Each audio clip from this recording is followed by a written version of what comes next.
ආයිබෝවන් හැමෝටම සුබම සුබ දවසකට අනාගතයකට ආශිර්වාද ප්‍රාර්ථනා කරනවා. ශ්‍රීධර ඇස්ට්‍රොලොජි මගේ YouTube channel එක හරහා අද කතා කරනවා. 2026 අප්‍රේල් මාසේ 14 වන දවසේ පූර්ව භාග 9:32ට ග්‍රහලොව රජතුමා මේෂ රාශියට ප්‍රවිෂ්ඨ වෙලා සිදු කරන ගෝචරයේ පොදු බලපෑම සම්බන්ධව. ඉතින් වසරකට පසු සූර්යා මීන රාශියෙන් මේෂ රාශියට ප්‍රවිෂ්ඨ වෙනවා. ඉතින් ග්‍රහලොව රජතුමා රාශියෙන් රාශියට මාසෙන් මාසෙට මාරු වෙලා ගමන් කරලා තමන්ගේ උච්ච භවන වෙන මේෂ රාශියට ප්‍රවිෂ්ඨ වෙනවා. ඉතින් මේ ප්‍රවිෂ්ඨයත් සමගම තමයි සිංහල අලුත් අවුරුදු උදාවත් සිද්ධ වෙන්නේ. ඉතින් අපි බලමු ලෝකය තුල සියල්ලේ පැවැත්මට දායකත්වයේ දරන රවි ග්‍රහතුමාගේ උච්ච වීම ලග්නයෙන් ලග්නයට සිදු කරන බලපෑම කොහොමද කියන කාරණය. පොදුවේ රටට වගේම ලෝකයටත් ඊටාම සුබදායක ගෝචරයක් කියන කාරණය පෙන්වා දෙන්නට පුළුවන්. වගකිව යුතු රාජකීයත්වයේ උසුලන සියලුම දෙනා නිවැරදි දැක්මකට, ඒ කියන්නේ ආත්මාර්ථකාමී බවෙන් මිදිලා පරාර්ථකාමීව සියලු දෙනාට සාධාරණය පිණිස තමන්ගේ තීන්දුව తీරන ගන්නට සිතන්නට ටිකක් අර සැවම තමන්ගේ සුඛය පමණක් නෙමේ, තමන්ගේ අභිමතාර්ථය දිනා ගැනීම පමණක් නෙමේ, සියලු දෙනාටම යහපත පිණිස තීන්දුව తీරන ගන්නට පෙළඹ වෙන්නට තරම් බලවත් ගෝචරයක් කියන කාරණය පෙන්වා දෙන්නට පුළුවන්. ඉතින් මේ හරහා අපිට යම් බලාපොරොත්තුවක් තියාගන්නට පුළුවන් ලෝක සාමිය ශක්තිමත් වෙන කාල සීමාවක් කියන කාරණය මේ රවි ග්‍රහතුමාගේ බලවත් ගෝචරය. ඉතින් එය එසේම වේවා කියලා අපි හැමෝම ප්‍රාර්ථනා කරමු, අදිෂ්ඨාන කරමු. ඉතින් පලාපල කතනයට යන්නට පෙර හැමදාමත් වගේ මතක් කරන්නම්. ඒ තමයි ශ්‍රීධර ඇස්ට්‍රොලොජි මගේ YouTube channel එක. තාමත් ඔබ subscribe නොකළ කෙනෙක් නම් channel එක like කරන්න, subscribe කරන්න, දිගින් දිගටම මාත් සමග රැඳී සිටින්න.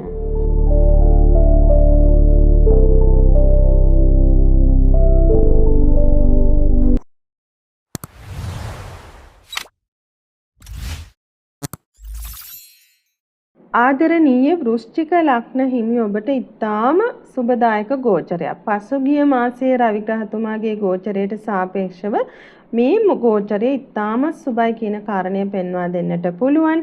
මොකද 6 වෙනි භාවය අසුබදායක භාවයක් වුණාට රවි ග්‍රහතුමාට ඉතාම හිතකර භාවයක්.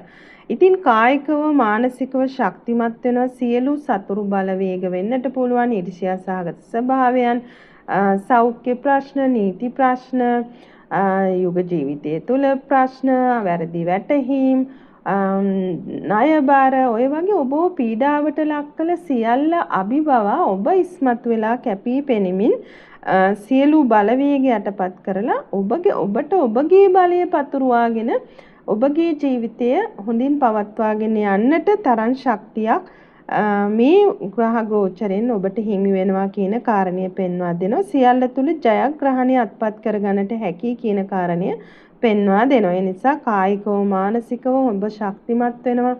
ජව සම්පන්න භාවය, අර කඩා වැටුණු මනස හොඳ ධනාත්මකව ඔබ ශක්තිමත් කරන කාල සීමාව, හොඳ සිතුවිලි ඔබ තුල පහළ වෙනවා. ජීවිතයේ දිනන්නට අවශ්‍ය ජවය බලය ඔබ තුලින්ම ඉස්මතු වෙන කාලයක්. ඉතින් මේ තරංග කියන්නේ සංස්කෘතික මංගල්‍යයන් පැවැත්වෙන කාලය. ඉතින් එවැනි තරංග වලට ඉදිරිපත් වෙන්න අවුරුදු කුමරා කුමරිය විවිධ ඒ සමගම පැවැත්වෙන විවිධ දක්ෂතා එලි දක්වන්නට. ඉතින් මේ කාලේ ඉතාම හොඳයි කියන කාරණය පෙන්වා දෙනවා. බොහෝමයක් වස්තුලාභයන් ඔබට හිමි වෙන කාර්ය, තෑගි වශයෙන් බොහෝමයක් දේවල් හිමි වේවි. ඒ වගේම රැකිරක්ෂා වෙළඳ ව්‍යාපාර තමන් කරගෙන යන කටයුතු වලටත් හොඳ අලුතින් නව දොරටු විවර වෙන කාල සීමා, විශේෂයෙන්ම රාජ්‍ය අංශයේ රැකියා වලින් හොඳ වරප්‍රසාද දිනා ගන්නට, ඒ වගේම අලුතින්ම රාජ්‍ය අංශයේ රැකියාව සඳහා ඉල්ලුම් කරලා තියෙන ඔබට හොඳ කියන්නේ හොඳ පිළිතුරු ලැබෙන කාල සීමාවක්, කැඳවීම ලැබෙන ඔබ බලාපොරොත්තු පත්වීම ඔබට අනුමත වෙන කාල සීමාවක් කියන කාරණය පෙන්වා දෙන්නට පුළුවන්.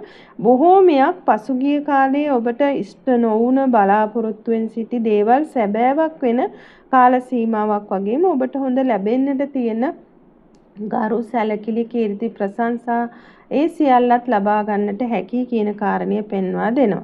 ඉතින් ඔබව අතහැර ගිය ඔබ වෙනුවෙන් වැරදි වැටහීම් ඇති කරගෙන හිටපු නෑදෑ හිතුමතුරන් පවා ඔබව සොයාගෙන පැමිණෙන වාසනාවන්ත කාල සීමාවක්. කොහොමටත් මේ කාලය දුර බැහැර ගමන් බිමන් යෙදෙනවා, ටිකක් කාර්ය බහුල වෙනවා, යන තැන කැපී පෙනෙමින් සිතේ ප්‍රීතියෙන් මේ හැම අවස්ථාවක්ම ඔබට භුක්ති විඳින්නට වාසනාව ඉස්මතු වෙනවා.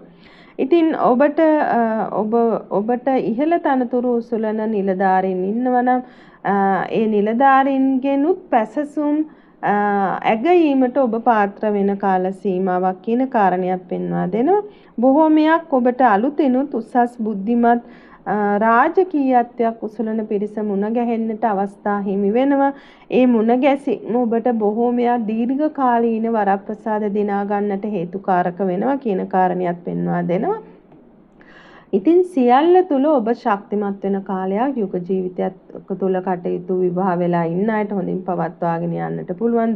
දුවා දරුවන්ගේ සහකරු සහකාරියගේ කටයුතු තුල සාර්ථකත්වයක් දකින්නට, අධ්‍යාපන කටයුතු වලටත් ඉතාම හොඳ කාල සීමාවක්. ඉතින් සමස්ත ජීවිතය තුළම ඔබට හොඳින් ඔබගේ ජීවිතය පවත්වාගෙන යන්නට අවශ්‍ය ආකාරයේ වටපිටාව සකස් වෙන සියලු දෙනාගේ උදව් උපකාර ඵල ප්‍රයෝජන හිමි කරගන්නට හැකි කියන කාරණය පෙන්වා දෙනවා. ඉතින් ළඟම 19 වෙනිදා වෙනකොට සිකුරු ග්‍රහතුමියත් දීර්ඝ කාලයකට පසුව ලෞකික සැපයට ප්‍රධානත්වයක් උසුලමින් ඒ ලෞකික සැපය තවදුරටත් බලවත් කරමින් බලවත් වෙනවා. ඒ නිසා සියලුම වෘශ්චික ලග්න ඔබටත් මේ ගෝචරය ජයම හිමි කර දෙනවා කියන කාරණය මතක් කරමින් තම තමන්ගේ ආගමික දහමට නැඹුරුව දෛනිකව කුසලය බලවත් කරගන්නට ඕනෑ කියන කාරණයක් මතක් කරනවා. ඉතින් සෑම අංශයකින්ම ජීවිතයට ඵල ප්‍රයෝජනයක් ගන්නට හැකි කාල සීමාවේ ඔබත් උපරිම උත්සාහය වීරිය ඇතුව කටයුතු කරන්නටම ඕනේ මේ කියන සුබඵල වැඩියෙන් අත්පත් කරගන්නට. ඉතින් දේශීය වශයෙන් වගේම විදේශගත වෙලා ඉන්න සියලුම දෙනාට ඵල ප්‍රයෝජනයක් ගන්නට පුළුවන් කාල සීමාවක්. ඉතින් ඔබගේ උනන්දු උත්සාහය විශ්වාසය අදිෂ්ඨානය මත තමයි මේ සියල්ල ඉෂ්ට සිද්ධ වීම තීරණය වෙන්නේ. එහෙමනම් සියලුම වෘශ්චික ලග්න හිමි ඔබ සැමටත් ජයම වේවා. තෙරුවන් සරණයි.